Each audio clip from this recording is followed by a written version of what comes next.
APL BPL card ધારકોને 1 જૂનથી ration નહીં મળે।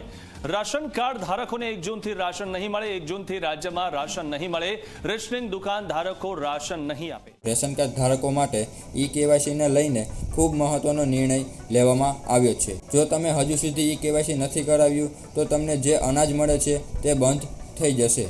જી હા મિત્રો, લાંબા સમયથી કેવાયસી કરવાની પ્રક્રિયા ચાલી રહી છે, છતાં પણ હજુ અનેક લોકોએ કેવાયસી કરાવ્યું નથી। જો તમે કેવાયસી નહીં કરાવો તો તમને જે મફત અનાજ મળે છે તે બંધ થઈ જશે। જો તમે કોઈ સરકારી યોજનાનો લાભ મેળવી રહ્યા છો અને હજુ સુધી તમારા રેશન કાર્ડનું કેવાયસી નથી કરાવ્યું તો તમારું રેશન કાર્ડ બંધ કરી દેવામાં આવશે અને તમે કોઈ પણ સરકારી યોજનાનો લાભ લઈ શકશો નહીં।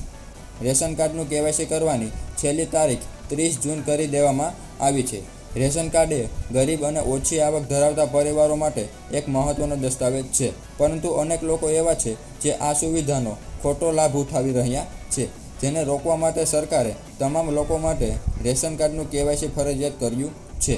તો તમે હજુ સુધી એ કેવાયસી નથી કરાવ્યું તો 30 જૂન સુધીમાં રેશન કાર્ડનું કેવાયસી કરાવવું ફરજિયાત છે, નહીં તો તમારું રેશન કાર્ડ બંધ કરી દેવામાં આવશે।